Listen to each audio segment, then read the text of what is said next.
This year we decided to focus on 3 brands to give us a little bit more time, but it's still a fast-paced session where we want to look in 3 different brands. And if I say we, it's a team of highly specialized doctors. The head of psychiatry, Alex Campbell from Fieldfisher. He is looking for the mental health. So in legal terms, we have already here from last year, Tarna Schmidt from FREO. You're a specialist actually in what?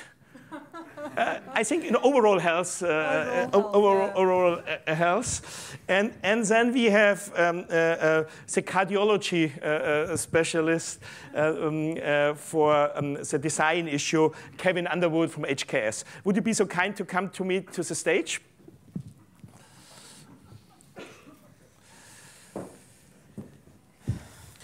And we will kick it off with the first brand for today, and that is Canopy by Hilton.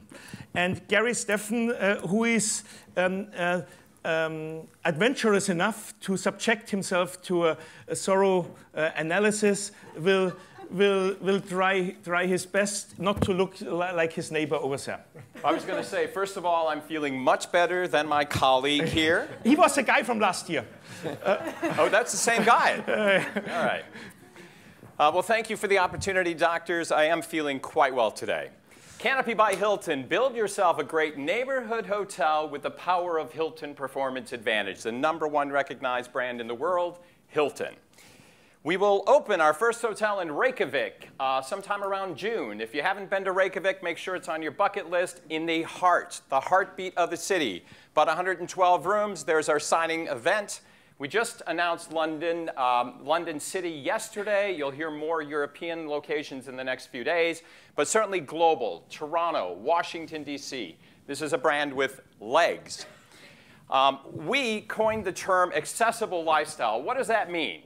That means it's accessible for 50-year-old millennials as much as a 27-year-old millennial. We want to be open and welcoming to anybody who wants to experience these great neighborhood hotels that has the great vibe of an energetic lobby and a great guest room experience. We also want to be accessible to owners. We know we can't be in the $500,000 a key to build canopies, so we want to make sure we're accessible for you to build us and return an ROI.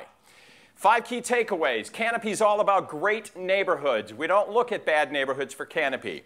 Market-driven approach. What does that mean? What's important with Canopy is a great energetic lobby, great guest room, but then we'll work with our owners on what you need to succeed. Rooftop bars, retail space, how much meeting space. We'll work with you on what makes sense. Comfort and design. This is not designed for design's sake, it's designed for comfort's sake. The idea of putting in purple chairs in the lobby because they feel right today doesn't last. We're designed for comfort's sake. And then finally, we've got more included value with this brand based on all of the research we did, and we've got a fantastic culture with Canopy. Just a few images from our great neighborhoods. Art will be, of course, critical to bring in. The location of our Reykjavik hotel is where they used to be able to tag buildings. They're going to bring that into the building.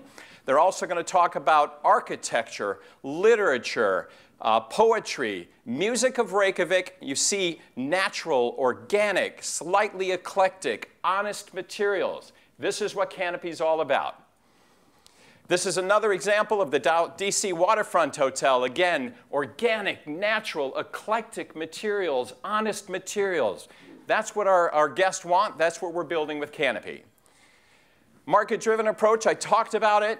This is an example of our Portland Pearl District Hotel. You see the great windows inviting people into this fantastic Canopy Central. Just a few other images because I only have 3 minutes. Our food and beverage offering, much more artisanal, locally driven.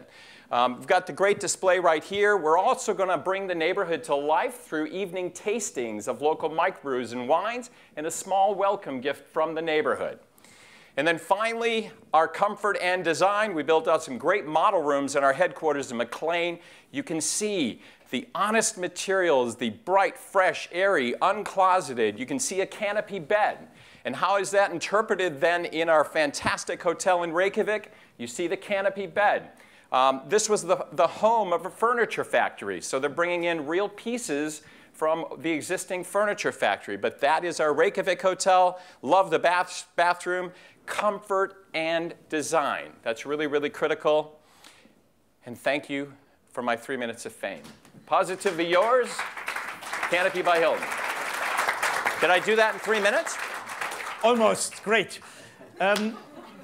They give you 3 minutes. I can't even introduce myself in 3 minutes. You mentioned honest, and we get now honest judgment call on the health in terms of the rollout potential of this brand from a viewpoint of an investor. Kevin, you look at it from a design point of view. Or is it the legals? We start with legal? Okay. Yeah. Okay, perfect. Then we go for the legal first. And Alex, if you be kind enough to look at it, what from a legal perspective, Canopy brand can bring to an investor? Yes, well, Mr. Gary, I have been looking at your X-rays very closely and looking particularly at the contract types you use. The key feature of the brand, of course, is it is locally inspired design with tailor-made locations being designed for the city that they're built in. I wanted to check whether you're using management agreements or franchise agreements, and if franchise agreements, how can you be assured that the franchisee will deliver? Well, fantastic question. Thanks for asking. Yes, we are management and franchise. The good thing about Hilton Worldwide is we've got such great franchise partners in our systems already. So if they have a proven track record, like, for example, our Icelandair Hotels group that operate the Hilton Nordica, they saw this opportunity to add to their portfolio this great lifestyle brand. We will definitely work with them because they get this space. So what our criteria is you must have operated an upper upscale hotel or above, or lifestyle kind of hotel, in order to be our franchise partner. But of course, with Hilton, we have a ton of them out there that have proven track records. Thank you. That sounds very good, but you never quite know what antibodies they're carrying and what diseases and what illnesses they may have. So I'm going to have to give that a no. Let's talk about... I needed to start with a no. Maybe I should check my own blood pressure here. Let me talk about fees and costs. Yes. So the fee structure, obviously, it's a new brand. Would any franchisee that you might have appointed under this arrangement be a guinea pig for a new fee structure and something uncertain?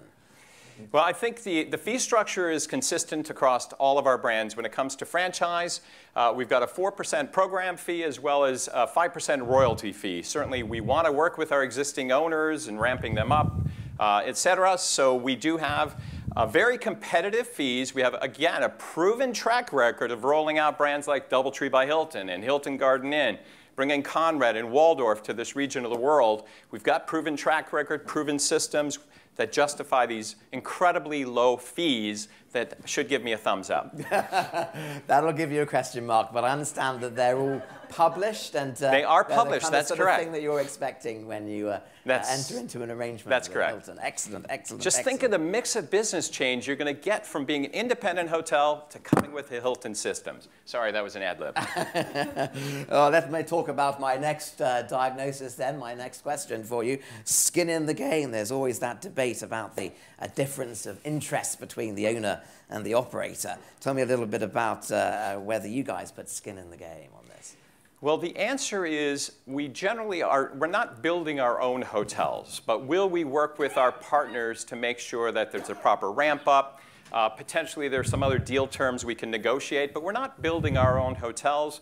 Again, proven track record with launching brands that we don't believe that we've got to build them ourselves. But yes, we will work with our owners to make sure that the ramp up, et cetera, are in good spirits. That gives you a thumbs up, I think. I got a thumbs up. I got one. And then finally, the contractual structure, the analysis that I always look at as a medical legal doctor. There are lots of different forms of contracts out there, and I know that you have lots of different brands is the new contracts that you're likely to enter into with this new brand going to be difficult or complicated or unusual for any potential owner? Well, I've got a thumbs up already because it's Hilton. It's working with Hilton. No, I mean, listen, we want to get, if we're giving up our brand for these great neighborhoods, we want to make sure we're contractually locked into an agreement for 20-ish years. Because it is our brand we're giving up for that site. So we think that we've got the confidence and the brand power that warrants that. But absolutely, we're going to work with our owners. Thumbs up. That's me. There you go. So I got 2 thumbs up. That's pretty good, right? So Tarna, from a financial side, your background is a developer. So what do you make out of Canopy from a developer standpoint? Well, looking at the first point, which is investment costs. Yes. Quite frankly, for the 4-star product, which I assume it is, between 3 and 4 star is sitting right in the bandwidth what an investor would expect. One of the things I did mention to you earlier that I found your pre-opening costs quite high, above €1 million or £1 million for the products you have currently.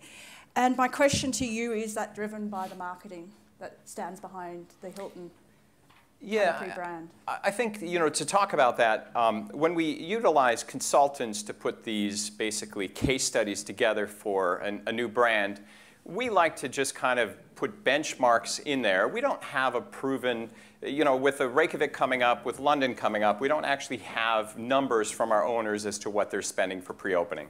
So we like to give probably a number that's a little bit on the high side so that the owners understand from their own hiring of staff, the PR, social marketing, we want to give them a number on the high side, but they're also using all of our systems and our social media, our PR, our marketing, our sales that they get with Hilton. So the numbers on the high side, I see that probably number coming in a little bit lower than the number I shared with you, but that is the reason. We want to make sure we estimate on the high side so the owners understand the potential cost. Okay. Try and sell that to a bank. Well, they have to pay twice as much. Okay, next one, tried and tested. I gave you a thumbs up here. However, in hindsight, you haven't actually opened one yet. You're going to stay with Reykjavik in June. Come on with me. However, I do believe, and with the brand DNA from Hilton, that I guess, and I'm pretty sure that most people would expect that this will be a success story. However, what I want to say is, when one reads all the glossy brochures, how polished it looks, the question that I also have for you, how will you give your guests the feeling they're not being let into an over-designed space and it's special? Well, again, I think that goes back to the comfort and design. The local, natural, organic, honest materials that speak to where our customers want to be in these great neighborhoods is really what this brand's about. So, they're not going to walk into a space that's just completely designed for design space because that's yesterday's lifestyle. Today's lifestyle is much more in tune with what the customers want from a neighborhood hotel. Okay, the next one is value enhancement. That is tricky. This is the bandwidth. What will a guest pay extra just because they're in love with your brand? In some places, it's €1,000 or £1,000 more, just really because they're in love with your brand. And this value enhancement, I think, is not only about the brand itself, but also the people that service the brand and about the training behind that. What is your take on this? Well, absolutely. The service experience is going to be critical.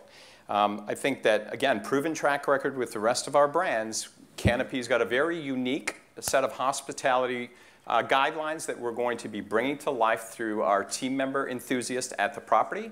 I think, again, if you look at the rollout of Hilton Garden Inn with its unique culture, DoubleTree with its unique culture, Hilton with its unique culture, we feel very confident that we're going to provide the training tools for our team members to bring this great culture to life. Okay, that brings me to the next one, which is the debt and exit potential. Because you prefer to operate under a management contract or a franchisees, unfortunately there are certain markets, especially in Germany, that would be closed to a direct relationship with yourself.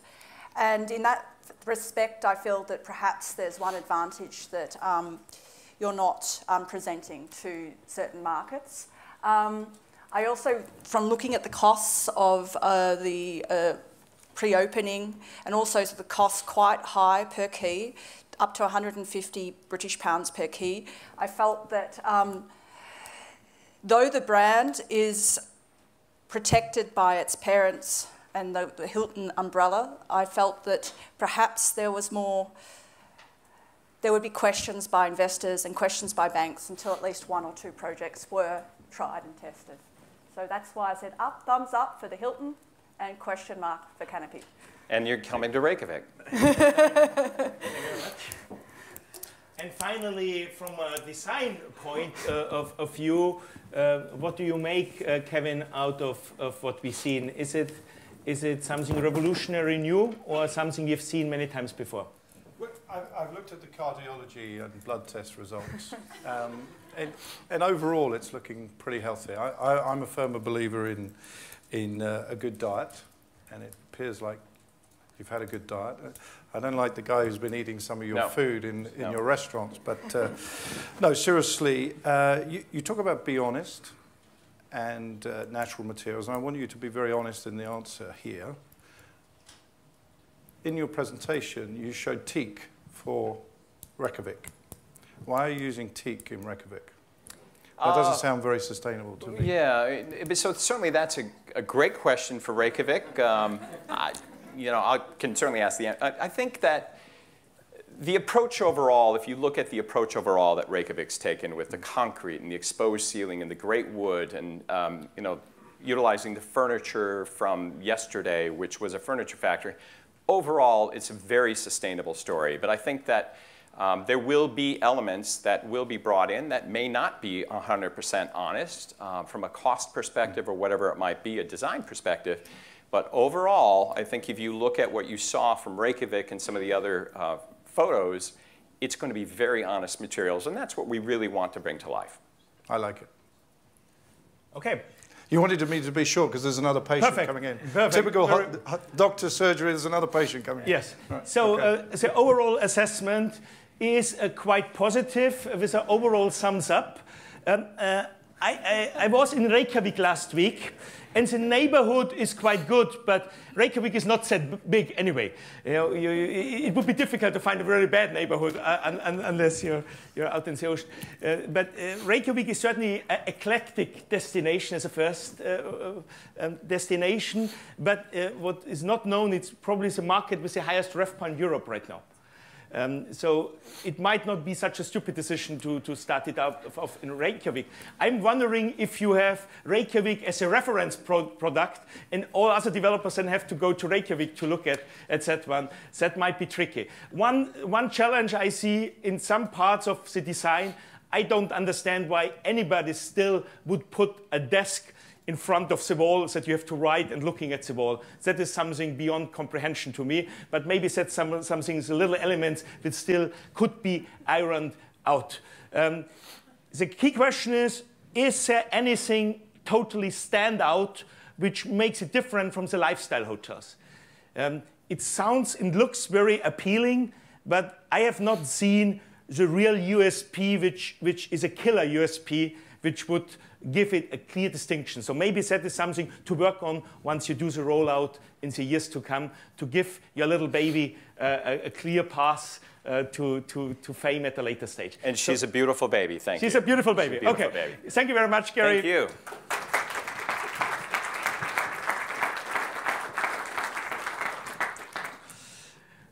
Now we move on to the next brand, Evado, and Sheriff Hosni is kind enough for Meras Holding to give us an overview of this brand about which we don't know so much yet. So yes, fill us in. It's all discreet.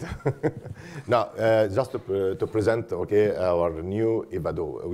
Meras has decided. Meras is one of the mega developer in Dubai. We are now decided to create our own hotels and resorts company.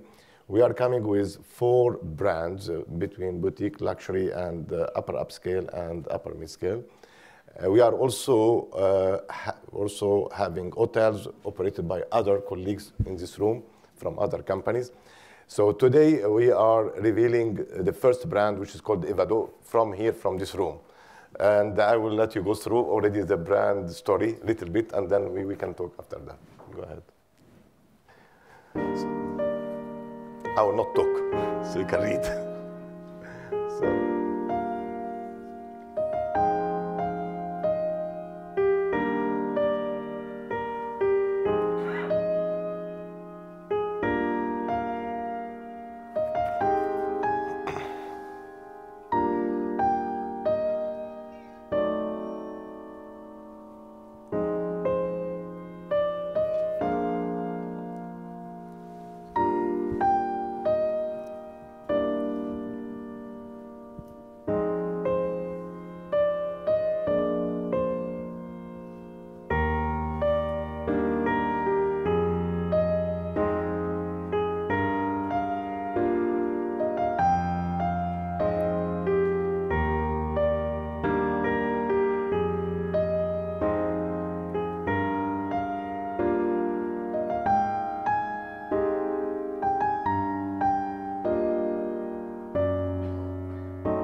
So it's 1 minute.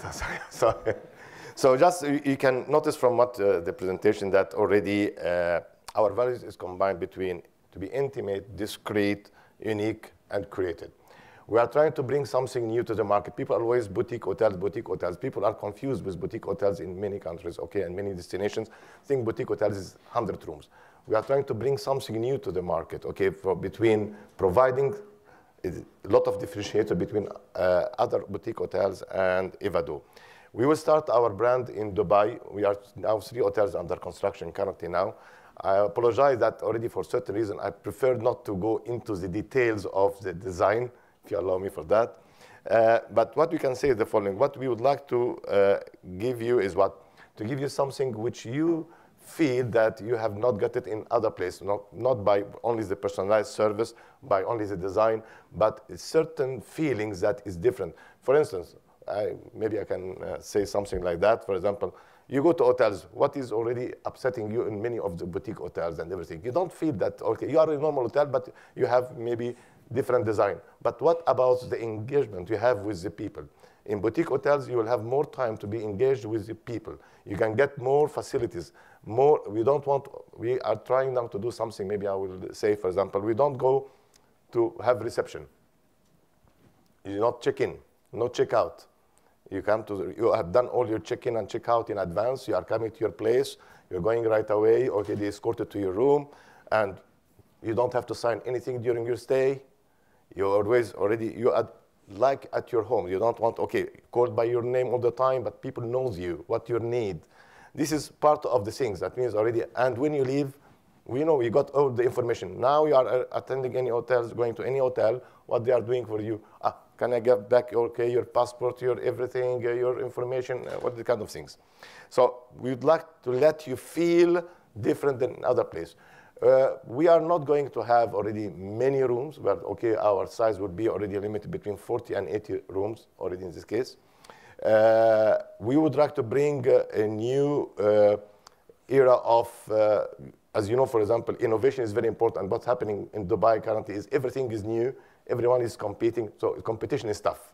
So if you're not coming, okay, with a new brand, I know Evado is okay, something is new for everyone. But the point for us is we have always the best location. We are creating our own destinations because we are already having a lot of business units among our group, which it will facilitate already the synergy between all these things, between leisure, entertainment, food, retails, or the health, education. So this is creating a lot of loyalty among our already groups. Then in the future, we'll have also our already other brands coming already. We don't want to go out of Dubai currently. Our showcase will be Dubai. We are also the developer, already our holding company is a developer, and The operation company is decentralized from the holding company. So we will be able to control everything at the beginning to show the board that we are coming with something different. We will be going abroad after that, but in a way or other with a third-party developer. So the cost, okay, again, can go, for example, cost per key. We are talking about currently now about $660,000 per key. We are talking about around 50 square meter plus the room. And inclusive, of course, of the FF&E and OS&E and all the soft and hard costs. The FF&E and OS&E will be around 15 to 19%. It will be around, let's say, 100,000 to between 70,000 for FF&E and 30,000 for OS&E. I don't want to go for others if you want to ask questions, but okay, contracts will be simplicity about contract. We don't want to have already very difficult contract, okay? We will have a very simple contract, okay? One contract and one technical service agreement contract in this case. Financially, of course, is the point is very important is people are coming here to pay for service, to get for already something different. So we are not going to have more than 3 hotels in Dubai for the time being, because this we are attracting the special needs, family and their needs. We are average age, of course, to be between 20 and 50 years old. This is already the demography we are looking for, because now the youngest people are traveling a lot and look for facilities. The other people are buying all the luxury and sports car and already handmade cars. So are the people are looking for something different. I hope I answered some of the questions. So. Thank you very much, Sheriff. I think you already took some of the comments. And may I ask our judges here, our doctors, to give a very short assessment. Alex, if you kick it off with the legal side, please, as much as you know. As a legal doctor, I would like to say that you're a very good patient, because you've already managed to deal with quite a lot of my anticipated questions, particularly the contract type. You mentioned that it's a brand new brand. And so you're going to be the sort of operator and the developer and all the rest of it. So you're using a management agreement only at this point. So that, I think, is the best way of being absolutely comfortable that your brand is going to be properly operated and managed out. You also mentioned about other future brands and other partnerships and so on and so forth. I think we'll have to wait and see about those, because it's always difficult to know what might happen in the future. In relation to fees and costs, I think you initially mentioned this already. You're proposing a simple fee and cost structure. Would it be a sort of 3 or 4 line item, something like that? We are normally, Easy to understand. Well, that's easy for this doctor to understand, so that's a thumbs up. And in terms of skin in the game, let me just check my notes. You've got centralized management arrangements and such like, but you're always prepared to look at sort of interrelationships with other developers and third parties who might be interested in arranging key money and refurbishment budgets and that kind of thing. Again, let's see, the proof in the pudding is always in the eating. And then finally, the commercial structure. There are a lot of new brands coming onto the market that are boutique, essentially brands that are, say, less than 100 keys. I think what you're saying to me is that you're offering very high-class luxury. You've talked about this new innovation with the reception or lack of reception, and to me that sounds like it's something that will stand out. So it's a thumbs up from me on that. Thank you. Tarna. Well, certainly the investment costs are about 4 to 5 times that of the previous brands. So there's a question mark there whether actually that's a value add in terms of the clientele. However, when I read, though, your notes, then I read, for the first time, I wish to have high net worth individuals only as clients, which is completely different positioning than we're used to hearing, rather than the warm, fuzzy words of mindsets and things like that. So at least you're very clear about what type of people you want to attract. But this is, sorry, can I interrupt you here? Yeah. Okay, it's normal or not, okay, because, for example, when you are going to buy something luxury, the shops are selling all the luxury things. They are not expecting to have someone who would like to have casual things to come to buy already this luxury, already. It wasn't criticism. Yeah. Really, it wasn't. Okay, so tried and tested. Well, I think your track record speaks for yourself. You guys know what you're doing in construction. You know what you're doing in development. So I give you a thumbs up for that. Value enhancement, I also really like the fact that you're being really clear about what your value proposition is to your guests. I know you haven't developed it yet, but I also know that you're going to spend time after speaking to your development managers, that you're going to take time to get the product correct. So therefore, value enhancement, I've given you also thumbs up. Debt and exit potential, I think it's too early days yet. You know, time to develop your product, and I guess we can talk again in 2 or 3 years. Maybe that's... Thank you. So let's move to the design element. Mr. Hosny. Yes. Mr. Hosny. We've known each other a long time, right? Yeah, you've been coming to my surgery for a long time. And I'm still ill. You are a typical middle-aged man. You haven't given me the urine sample. You haven't given me the blood sample. You haven't filled in your form about your diet you're eating. I have nothing to go on. How can I help you in your health? You show me nothing. I jest. The interesting thing that you mentioned is about the tailor-made, bespoke approach. Yeah. And so let's have a philosophical question maybe. How far are you willing to go to have that tailor-made approach before it starts affecting your brand value? If you're going to London, is it going to be completely different from the one you're doing in Dubai? We are trying, okay, we will not be already copy-paste for each of the destination, of each of the location. We will have for resorts, we will have already for urban, we will have for countries. So we are aiming a lot to gain from the proper design according to the needs of the destinations of itself. Meaning that if I'm coming to Berlin here, I will not do the same like I'm doing in Dubai, in Norway. We know this very well. So that because of maybe the cost could be very high, depends on already the way the requirement of the people traveling in Europe are different than the requirement of people traveling to Dubai. And this is what we are trying to differentiate. So our showcases will be first in Dubai, okay, and then we will go out. But every hotel will be different. In all our projects we are doing, we are trying to be different in everything. The differentiator is not on the service only or on the facilities, but on design and on the way you are dealing with future already owners of the hotel. Because we will be owner now, yes, it's true, but in the future, no. So the point is that if you put yourself in a box, you will never be innovative. So you have to check firstly the study and analyze each market, okay? And then we will have the best architect is very important because we believe on 3 things always. Design, people and service, and location. So location, this is number 1, AAA location is the most important thing for us.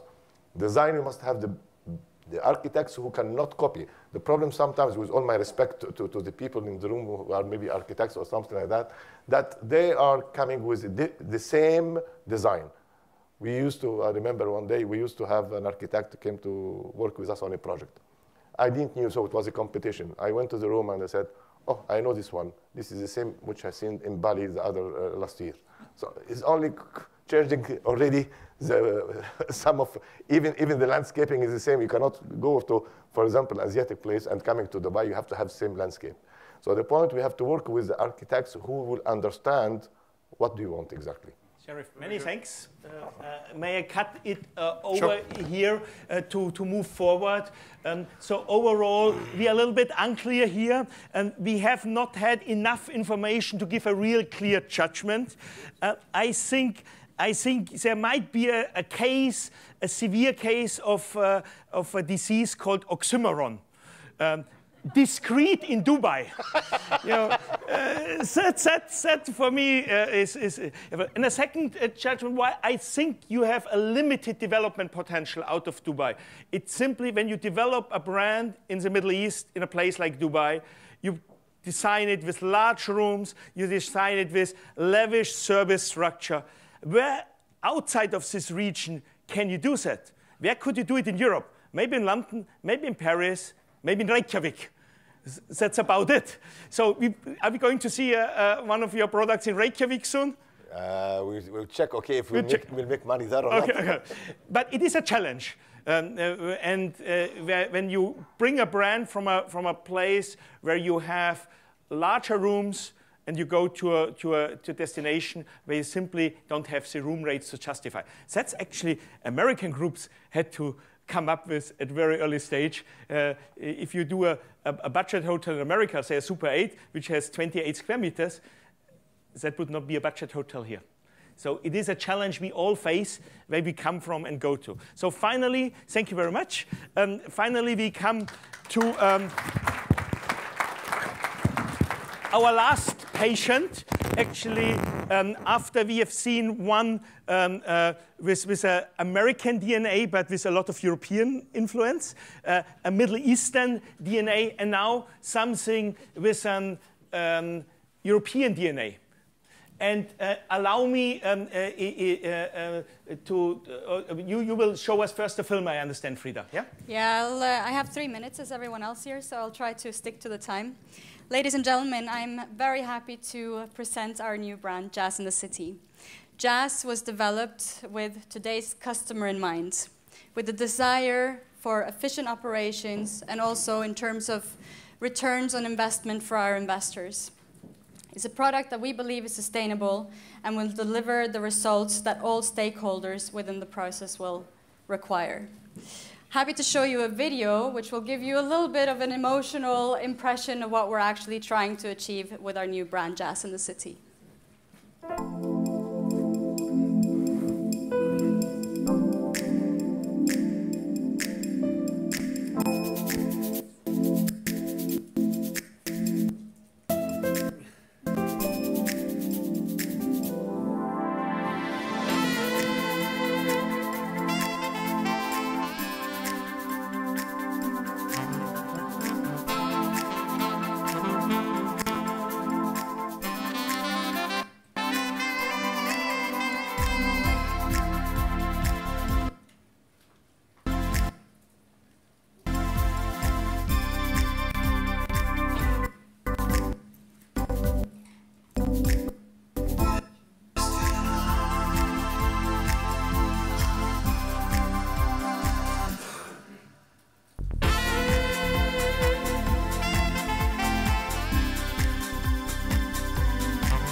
So technology doesn't always work in our advantage, but yeah.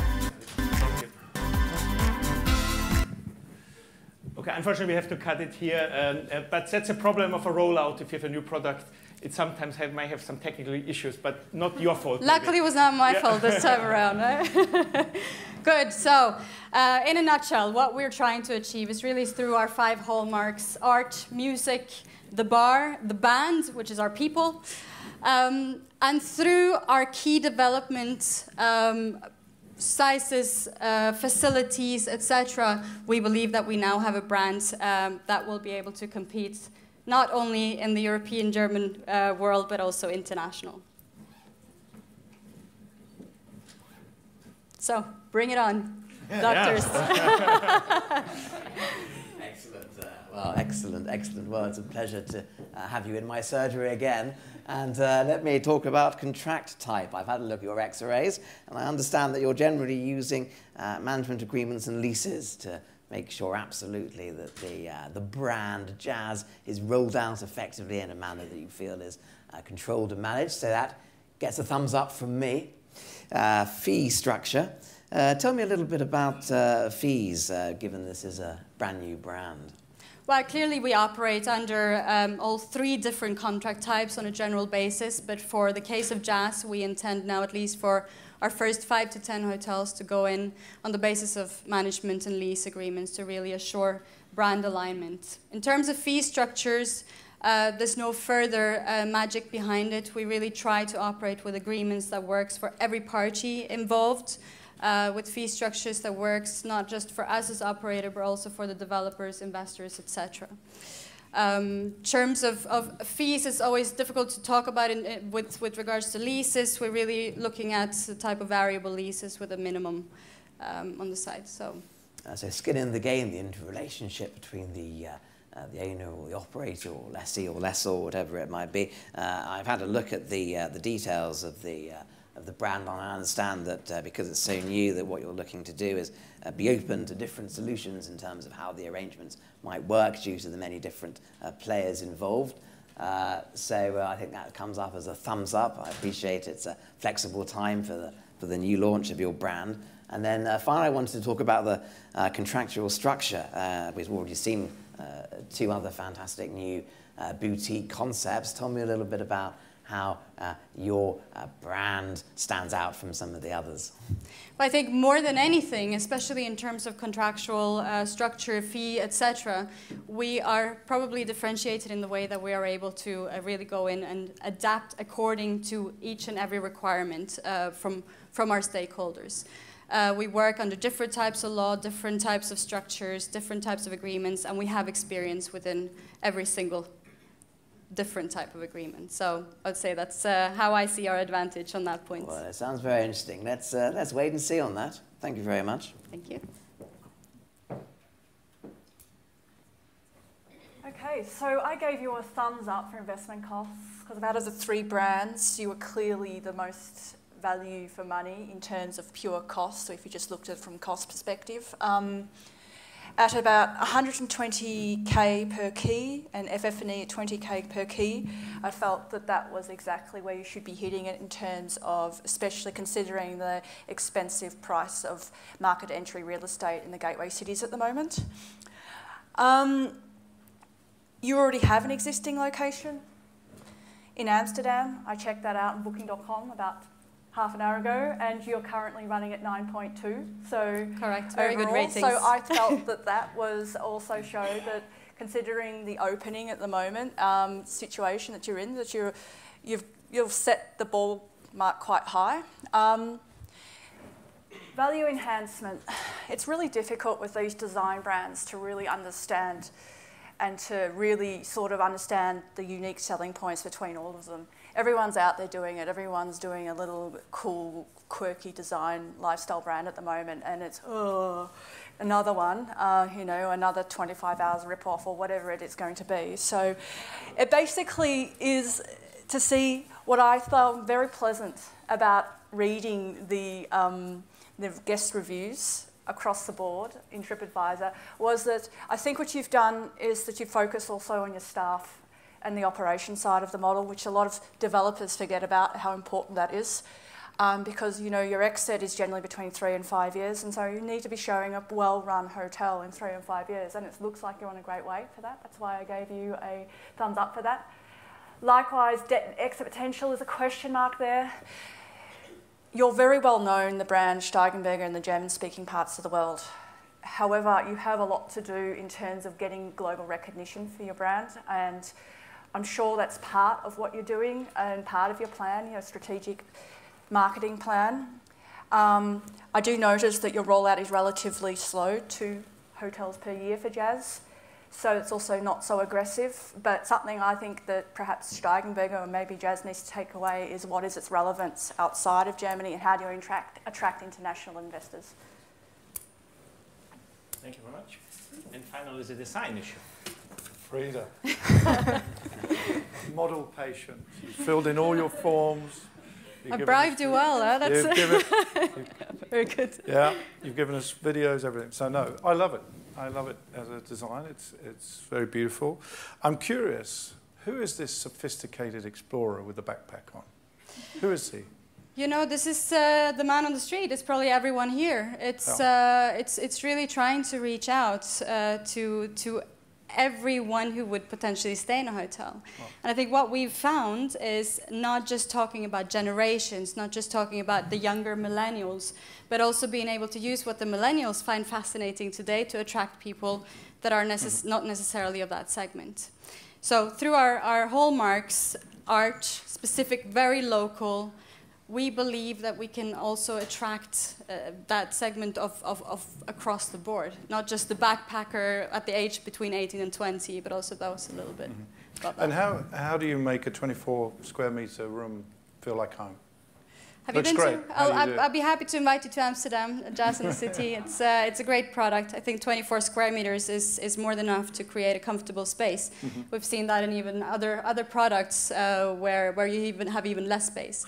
And this is where designers, architects have become a lot more clever over the years as well. So I'm pretty confident that 24 square meters is more than enough. Thumbs up. Good. Thanks. Well done. Thank you very much, Frida. With Jaz in the City, you have to be worried about STD, sexually transmitted diseases, like Sex in the City. But you got a good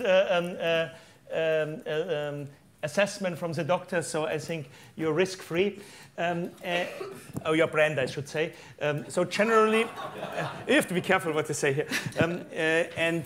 I think the question which was raised already before is, how do you stand out with a lifestyle brand when everybody else is doing lifestyle brands? And I think it's a challenge for everybody, something we raised already with Canopy. What is the real USP which nobody else has? Or is it impossible to have that? I think it was great what Tarna said, and I think at the end of the day, we're a service provider, and it's our people that counts. And this is where what I think is unique with Jaz Amsterdam, Jaz in general. We have our team called the band. Our bands, they are there not just to serve, but they're also there to entertain. They all have dual opportunities to serve our people, to entertain our people, and I think that's quite unique. It's something that we've had very good feedback on as well. Thank you very much. Thank you.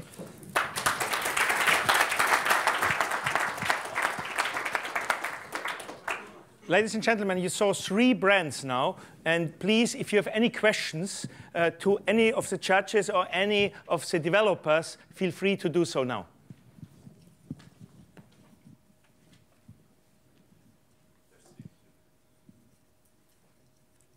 Please. Was there a build cost on the Canopy?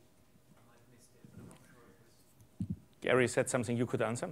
Yeah, so the model that we created over here in this part of the world is about 140 to 150 in the UK, 180 to 190 in Germany, from pounds to euros. In the States, it's running 200 to 300 per key. So that's pretty much aligned around the world.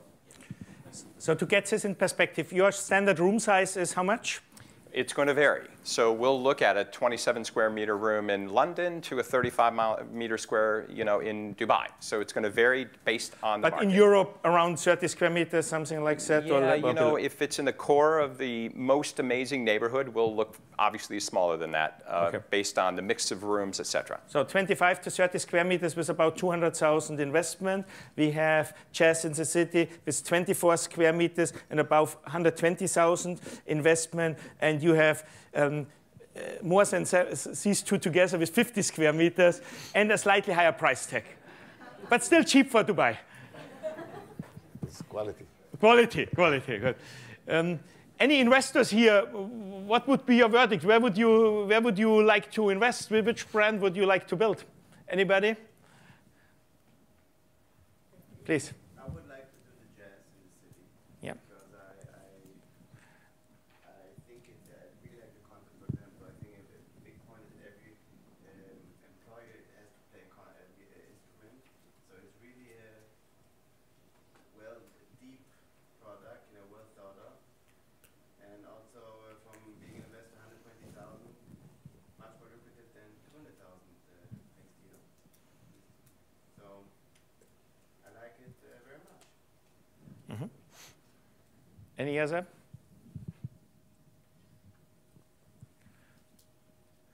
Gary, why should somebody spend more money and go into a Canopy as an investor? Well, I think that our positioning is upper upscale. So if you look at that from a price standpoint, people's willingness to pay, compared to, I think, the positioning of Jaz, which I'm assuming is going to be more in that upscale range, I think that's really what it's about. And you know, she mentioned, I love the fact that you're basically musicians, and you know, our team members are called enthusiasts. So I mean, it really is the culture and how we're going to bring these brands to life, which is going to be the critical component in our success. I was in a hotel a couple of weeks ago, and the unique feature of every employee was everybody had tattoos. Yeah. So I guess you're hiring. Absolutely. You're hiring differently. There should be a lot of piercings as well. Yes, yes, yes. One of the reasons I went out of the hotel business and went into consulting is because I had to shave every day in the hotel business. Yeah. It so stays. That's gone. That's gone. Okay, so I can come back. Okay.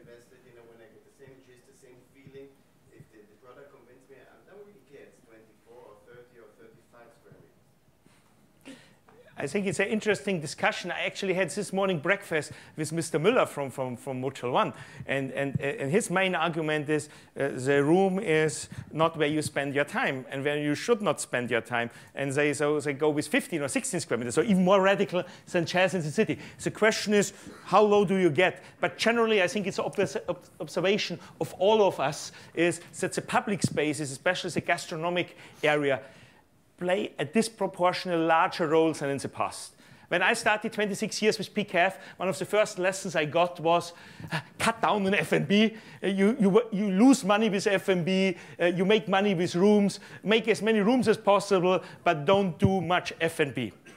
And if you look at the bikini house next door, the 25 hours, they make more than half of their revenue, with food and beverage, and almost half of their profit with food and beverage too. And this, I think, is a game changer. You have the F&B to attract the population, but you can actually make money. But you need a different mindset. And I think sometimes it's difficult for us from classical hotel groups and classical consulting to fully comprehend where we are going and where we have to take the pulse. Please. As a now Londoner and architect designer, I found that this type of brands, they are giving more to the public areas because now people in the cities use more those hotels, while before the hotels were just for the guests, and now we are using them for meetings, for holidays after work. So it's very important. As I think I quite agree with him in terms of the room. The room is not as important. We don't need that desk because now we work on our bed in the meantime that we are WhatsApping or watching TV, or we will go downstairs and have a coffee while. The important thing, having Wi-Fi, having a good F&B, that's what really is all about. And it's not just for the 20s, but also for the 50s. So yeah, I think it's brilliant. The path that hospitality is going. I mean, that works for Europe, obviously. It's not for maybe for every place, but even in Africa, those things are happening. You want more F&B because people don't want to go out. They want to stay there and they want to spend money. So yeah, go for it. Yes, I think it's a brilliant closing statement, but maybe one more statement from the gentleman.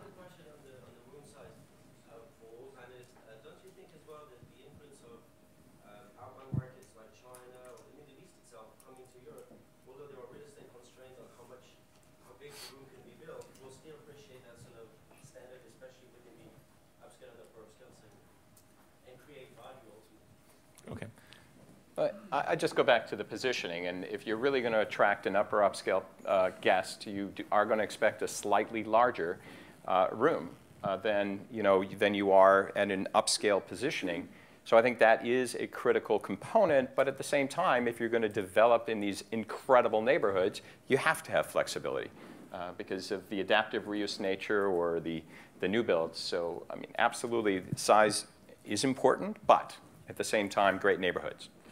We have the second oxymoron of the day, Hilton and flexibility. Sorry. It's a new Hilton. A new Hilton. It's a new way. So to conclude that, I recall a couple of years, 2 years ago, we got an inquiry from a representative of the Greek government because they wanted to privatize their hospitals, and they contacted us because we are hospitality consultants. And we had to tell them, sorry, it's not exactly the kind of hospitality as we understand. But one huge difference we have between hospitals and hotels. Hospital, you try to get out as quickly as possible. And listening to Evado, Jaz in the City, and Canopy by Hilton, I think we all agree these are places we would like to stay and maybe stay a little bit longer.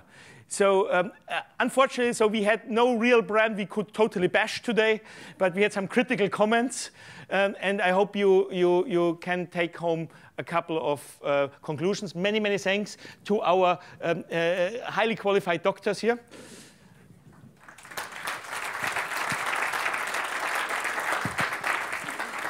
And many thanks to the brave representatives of the brands who were scrutinized here. Many thanks. Thank you very much. Goodbye.